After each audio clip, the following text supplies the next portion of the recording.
ടാൻസാനിയയുടെ വന്യമായ ചതുപ്പ് നിലങ്ങളെ ഭരിച്ചിരുന്നത് മുഫാസ എന്ന സിംഹമായിരുന്നു. അന്ന് അവിടെയുള്ള മൃഗങ്ങളെല്ലാം ഒത്തുകൂടിയത് അവരുടെ പുതിയ യുവരാജാവിനെ കാണാനായിരുന്നു.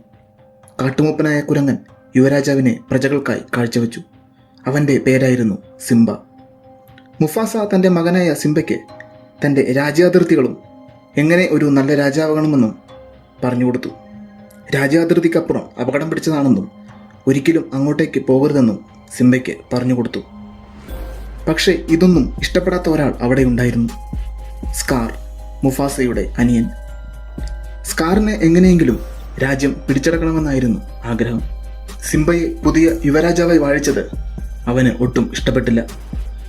ഒരിക്കൽ സിംബയെ സ്കാർ പറഞ്ഞു പറ്റിച്ച് അപകടം പിടിച്ച ആനകളുടെ ശ്മശാനത്തേക്ക് പറഞ്ഞുവിടുന്നു. സിംബയും അവൻ്റെ കൂട്ടുകാരി നലയും അങ്ങോട്ടേക്ക് പോകുന്നു.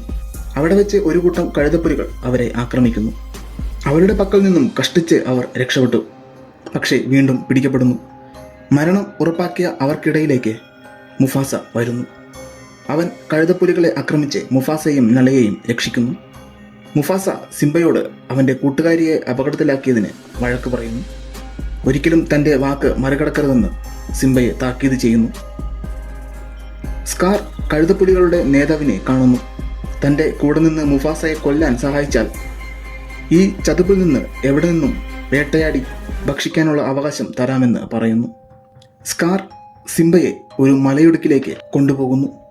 കഴുതപ്പുലികൾ ഒരു കൂട്ടം കാട്ടുപോത്തുകളെ അങ്ങോട്ടേക്ക് ഓടിച്ചുവിടുന്നു.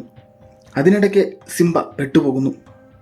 സിംബ അപകടത്തിൽപ്പെട്ടുവെന്ന് സ്കാർ മുഫാസയെ അറിയിക്കുന്നു.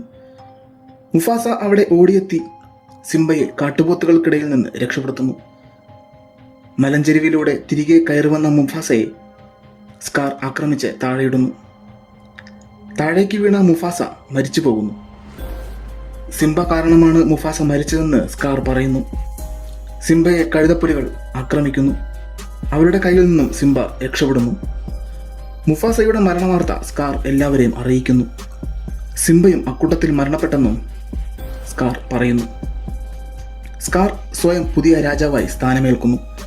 കഴുതപ്പുലികളെ ചതുപ്പിലേക്ക് കൂടുതൽ സ്വാതന്ത്ര്യത്തോടെ കടന്നുവരാൻ സ്കാർ അനുവദിക്കുന്നു. ഒരു ദുർഭരണത്തിന് അവിടെ തുടക്കമാകുന്നു. ഇതൊന്നും അറിയാതെ സിംബ ദൂരെ എവിടേക്കോ നടന്ന് നീങ്ങുന്നു.